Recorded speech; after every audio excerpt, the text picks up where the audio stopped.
But ఈ cinema తర్వాత ఇలాంటి క్యారెక్టర్స్ మీకు ఎక్కువ రోల్స్ ఇస్తాము అంటే అలాంటిదే ఎందుకు, ఇంకా పవర్ఫుల్ గా రాస్తారు కదా నా పర్ఫార్మెన్స్ చూసి అని. ఇంకా చెప్పలేదు నేను. నేను ఎక్కువ పర్ఫార్మెన్స్ కోసం చూస్తారా లేకపోతే గ్లామర్ కోసం చూస్తారా? గ్లామర్ కోసం, ఈ మూవీ తర్వాత పర్ఫార్మెన్స్ కోసమే చూస్తారు అని నా feeling. Censor board Mumbai revision కమిటీకి వెళ్తే, అక్కడ ముంబైలో సెన్సార్ బోర్డు 6 months తర్వాత వచ్చింది, ఏ సర్టిఫికేట్ వచ్చింది కదా. సెన్సార్ బోర్డ్ డైరెక్టర్ ఫోన్ నుంచి నాకు కాల్ చేసి మాట్లాడారు. 15-20 minutes మాట్లాడారు నా క్యారెక్టర్ గురించి. ప్రతి ఒక్కరు మూవీ చూసిన వాళ్ళు, క్లైమాక్స్ చూసిన వాళ్ళు మూవీలో సీన్ గురించి మాట్లాడట్లేదు, నా పర్ఫార్మెన్స్ గురించి మాట్లాడుతున్నారు. I'm so much happily excited. మదం గురించి ఎందుకు తెలుసా, ఆ సీన్లు గుర్తుంటే అదే సీన్లు గుర్తుంటాయి కదా అందరికీ. కానీ ప్రతి ఒక్కరు, మ్యూజిక్ డైరెక్టర్ నాకు కాల్ చేసి, డేవ్ జాండ్, ఆయన కాల్ చేసి, ఇప్పుడు మ్యూజిక్ అవంతా అవ్వకముందు నువ్వు క్లైమాక్స్లో చేసిన పర్ఫార్మెన్స్కి నేను ఏం మ్యూజిక్ కొట్టాలమ్మా అని చెప్పి అడిగారు నన్ను. అసలు ఏం చేసావు అసలు నాకు అర్థం కావట్లేదు, ఏం మ్యూజిక్ కొట్టాలి అని చెప్పి, బ్యాక్గ్రౌండ్ స్కోర్ కొట్టడానికి. అంటే అందరికీ అంత నచ్చింది. నేను చెప్పాను కదా, నేను పర్ఫార్మెన్స్ చూపించుకోవడానికి, నా యాక్టింగ్ చూపించుకోవడానికి మాత్రమే ఈ మూవీ ఒప్పుకున్నా. ఓకే, ఈ సినిమా తర్వాత మంచి ఆఫర్స్ రావాలని కోరుకుంటున్నాను నేను కూడా. Thank you. ఎందుకంటే చాలా కష్టపడుతున్నాం ఇండస్ట్రీలో, ఫ్రమ్ డే 1 నుంచి చూస్తున్నాను కాబట్టి. నేను ఆర్జీవి గారితో అంటే అది కూడా కొంచెం హెల్ప్ అయింది అనుకో, చెప్పుకోవచ్చు. ఆబ్వియస్లీ నేను అన్ని కాళ్ళ మంచిగానే తీసుకుంటాను. మీద పడే కదా. అవును, ఆ డాన్స్ నీ కాళ్ళు పట్టుకొని. అవును. ఓకే, బట్ ఇండస్ట్రీలో నీకంటూ వెల్ విషర్స్, మంచి ఫ్రెండ్స్ ఎవరు లేరా? గుడ్ అండ్ బ్యాడ్ షేర్ చేసుకోవటం. నాకు అందరూ ఫ్రెండ్స్ బేసికలీ. ఒక్కలే ఉంటున్నారు కదా సింగిల్. నేనేంటంటే అందరితో మంచిగానే మాట్లాడతాను.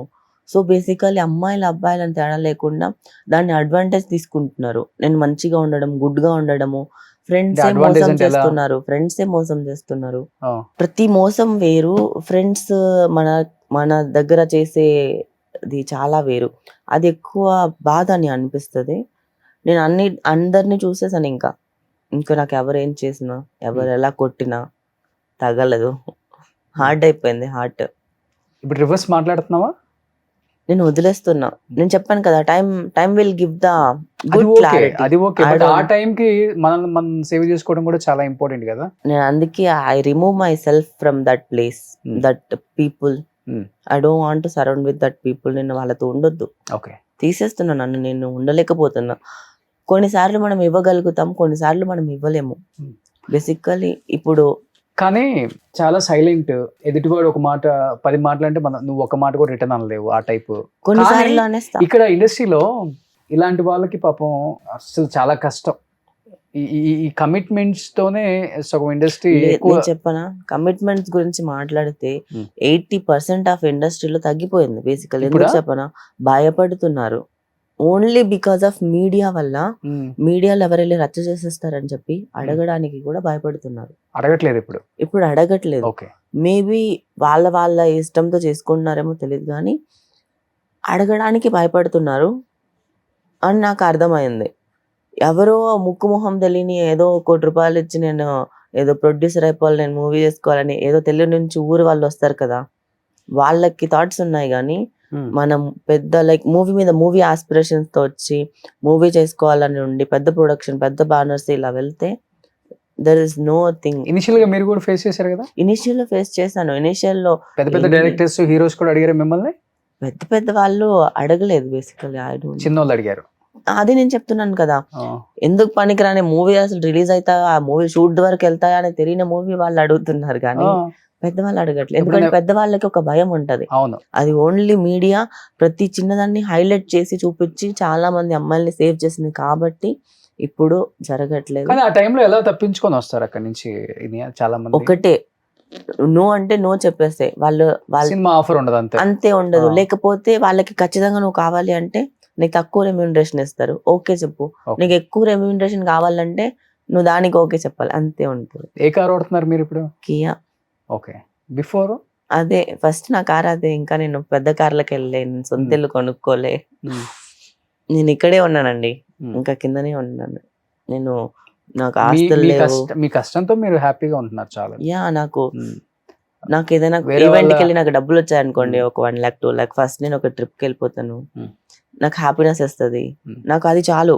ఇప్పుడు నేను ఈ సొసైటీలో ఈ హ్యూమన్స్ అంటే నాకు చిరాకు వచ్చేలా రకం అయిపోయింది బేసికలీ. అలాంటి స్టేజ్లో నాకు ప్రపంచంలో వెళ్ళి కొత్త ప్లేసెస్, కొత్త పీపుల్, వాళ్ళు ఎవరో మనకు తెలియని వాళ్ళు కూడా అంత నార్మల్గా మాట్లాడినా ఎంత బాగుంటుంది అంటే చాలా బాగుంటుంది, ప్రశాంతంగా ఉంటుంది. నాకు మూడు బాగాలేదు, ఫస్ట్ గోవా టికెట్ బుక్ చేసుకొని వెళ్ళి బీచ్ ముందర ఇలా కూర్చుంటాక నార్మల్గా Hmm. బీచ్ ముందర కూర్చొని బీచ్ని చూస్తూ ఉంటా 4-5 hours అంతే. అంతే. ఆకాశం, స్టార్స్, అది మొత్తం అది చీకటి అయ్యేంత వరకు కూర్చొని, ఈవినింగ్ సన్సెట్ నుంచి చీకటి అయ్యేంత వరకు స్టార్స్ కనిపి అక్కడే పడుకొని కూడా ఉంటాను అలా. ఎందుకు ఈ ప్రపంచంతో నాకు సంబంధం లేను అనే దానికి వచ్చేసావు ఈ చిన్న ఏజ్ లోనే అసలుకి? పెళ్లి, పిల్లలు అమ్మో, చాలా చూసేస్తాను. వద్దా ఇంకా? వద్దు ఇంకా నాకు. ఆ? వద్దు వద్దు వద్దు అసలు. అన్నీ చూసేసా, అన్ని బెటరేల్స్ చూసేసాను నేను లైఫ్లో. లవ్, ఫ్యామిలీ, ఫ్రెండ్స్, ఇంకేం చూడాలి నేను? పెళ్లి, పిల్లలు చూడలేదంటే వద్దు ఆ? వద్దు. చూసే అంత ఇది లేదు, ఇక్కడ స్ట్రెంత్ లేదు. వీక్ అయిపోయిందా బాగా? అలానేం కాదు, నేను చాలా స్ట్రాంగ్ గానే ఉన్నాను. నా ప్రొజెక్షన్ ఏంటంటే అందరికీ నేను వీక్ అని చూపించుకోకూడదు అని కానీ చెప్పి ఏడ్చి స్ట్రాంగ్ గా. ఏడ్చి ఏడ్చి ఏడ్చి ఇంకా దాని మీద కూడా మీకు ఏడుపు కూడా రావడం ఆగిపోయింది ఇప్పుడు. ఎంత ఏడ్చానంటే నా గొంతు పోయింది. అందరు అడుగుతున్నారు, మీ గొంతు ఎందుకు పోయింది అంటే, డాక్టర్ దగ్గర అడిగితే ఓకల్ కార్డ్స్ రప్చర్ అయి ఉంటాయి, దాన్ని మీరే గాగ్లింగ్ చేసి నార్మల్గా ఉండి తెచ్చుకోవాలి. కానీ అంత ఏడ్చేసా, అంత అరిచేసా నేను నైట్లో. ఏడ్చి ఎందుకు ఏడుస్తుందో అర్థం కాకుండా, ఆ ఏడుపు ఆగకుండా అరిచి దాన్ని తగ్గించుకునేదాన్ని. అయ్యో, అలా నా ఓకల్ కార్డ్స్ పోయాయి ఇప్పుడు. అప్పుడు నన్ను ఫ్రెండ్ పెట్టుకోవాల్సింది కదా కంపెనీ, రూమ్మేట్ గాను. రూమ్మేట్ వద్దు, మన రూమ్మేట్ అని కాదు కానీ, అంటే ఇండస్ట్రీ పీపుల్ అనే కాదు, సాఫ్ట్వేర్ లేకపోతే మీ తిరుపతి సైడ్ ఉన్న వాళ్ళు ఎవరో ఉంటారు కదా ఇండియాని ఇష్టపడే వాళ్ళు. ఒక మంచి అమ్మాయిని పెట్టుకోండి కదా పాపం. లేదు వద్దు, సెట్ లోన్లీనెస్ ఉండదు. Set first. కాదు, సెట్ కాదు, అవునా? సెట్ కాదు. పాప నేను మొన్ననే ఒక అమ్మాయిని, తనకి జాబ్ వచ్చింది హైదరాబాద్, బెంగళూరు నుంచి షిఫ్ట్ అవ్వాలి, ఎవరు లేరంటే సరే ఒక 2-3 months నా వల్ల అవ్వట్లేదు. నేను ఒంటరిగా ఉండి అలవాటు అయిపోయాను. ఇప్పుడు నేను అంతా నా కాన్సన్ట్రేషన్ బుక్స్ చదువుకోవడం, నా సెల్ఫ్ కేర్ తీసుకోవడం, నాకు ఇంకేం లేదు. నేను తప్పితే నా లైఫ్లో ఏం లేదు. నేను gym, self care, skin care చేసుకోవాలి, నేను నన్ను మంచిగా చూసుకోవాలి, మంచిగా నేను స్టైలిస్ట్ అంతా మొత్తం డిజైన్ చేసుకోవాలి. దాని తర్వాత నాకేమేమి జరగాలి లైఫ్లో ప్లానింగ్ చేసుకోవాలి. దాని తర్వాత బుక్స్ చదువుకుంటాను, ప్రతి విషయాన్ని రాసుకుంటాను. నాకు ఏదైనా థాట్స్ వస్తే స్టోరీస్ డెవలప్ చేసుకుంటున్నాను, లిరిక్స్ రాసుకుంటున్నాను, సాంగ్ లిరిక్స్. నా మైండ్, నా థాట్స్ అన్నీ డివైడ్ చేసి పేపర్, బుక్, పెన్ ఇక్కడ పెట్టుకుంటున్నప్పటి నుంచి చాలా బాగుంది. జర్నల్ రాసుకుంటా రోజు మార్నింగ్ లేచిన తర్వాత. రోజు ఒక బుక్ అంటే ఒక 4-5 pages అయినా చదువుకుంటా నేను. ఇంకా నాకు టైం ఉంటే ఒక 1 book కంప్లీట్ చేస్తా ఒక 1 dayలో. ఫ్లైట్లో ఎక్కడికైనా వెళ్ళినప్పుడు కూడా కంపల్సరీ బుక్ క్యారీ చేస్తా. ఐ కాంట్ స్లీప్ అంత ఎక్కువగా నాకు రాదు. సో నేను స్లీప్ని పడుకోవాలంటే I have the biggest issues of sleep అనమాట, from so long. So tablet వేసుకుంటే కానీ నిద్ర రాదు నాకు. డైలీ స్లీపింగ్ టాబ్లెట్ వేసుకుంటారా? అవునా? ఆ స్టేజ్కి వచ్చేస్తా. అయ్యో. కుకింగ్ మీరే చేసుకుంటారు? చిన్నది 1 meal a day నేను తింటాను. 1 meal a day ఇప్పుడు? అంతే. ఓమాడ్ ఆఫ్టర్నూన్ తీసుకుంటారా? ఆఫ్టర్నూన్, ఈవినింగ్ తీసుకుంటాను. ఓకే. సో నాకు ఉండే 1 meal ఏముంటుంది, ఆ 1 meal ఒకసారి ఇంట్లో చేసుకుంటాను, లేదా బయటకు వెళ్ళినప్పుడు తింటాను ఏదైనా కెఫేకి వెళ్ళి, లేదా ఆర్డర్ చేసుకుంటాను ఇంట్లో ఉంటే. మరీ ఇంకా నాకు ఏమైనా బోర్ కొట్టిందంటే టీవీ సిరీస్లో పెట్టుకుంటాను. ఒక 2 days లేవకుండా చూస్తూ ఉంటాను, అన్ని సీజన్స్ అన్ని కంప్లీట్ చేస్తాను, బింజ్ వాచ్. ఓకే. సో నాకు ఇష్టమైన పనులన్నీ ఇవే. ఎవరు రారా మీ ఫ్లాట్కి? ఒకప్పుడు నేను పాత ఫ్లాట్లో ఉన్నప్పుడు చాలా మంది వచ్చేవాళ్ళు, because of my parties, because of my బాగా హోస్ట్ చేస్తారా? హోస్ట్ అన్నిటికీ వచ్చేవాళ్ళు. నేను ఇప్పుడు ఒక హౌస్ కి షిఫ్ట్ అని ఇక్కడ నుంచి నేనే ఎవరిని రానివ్వట్లేదు basically, because I'm not okay. ఎక్కడ ఉన్నారో కూడా చెప్పట్లేదు. చాలా మందికి తెలియదు ఇప్పుడు. ఓకే. ఇప్పుడు నేను పార్టీస్ చేయడం ఆపేసి 1 year పైన అయిపోయింది. మీరు డ్రింక్ చేస్తారా బాగా? డ్రింక్ అనేది నాకు నచ్చదు బేసికలీ. ఓకే. అది ఎందుకు తాగుతారో నాకు అర్థం కాదు. కానీ బ్రేకప్‌లో ఉన్నప్పుడు ఐ హ్యాడ్ సంథింగ్. తాగారా? యాహ్! ఓ బ్రేకప్ అయిపోయిన తర్వాత యాహ్! సింగిల్గా ఉండి మీరే. సింగిల్‌గా కాదు, ఫ్రెండ్‌తోనే తాగాను, అమ్మాయితోనే. ఓకే. అప్పుడు యాహ్! ఇంకొకటి చెప్పాలి ఏంటి అంటే, మహానటి ఇది సినిమాలో చూపించినట్టు. ఛీ! ఛీ! అంతగా కాదు. ఆ.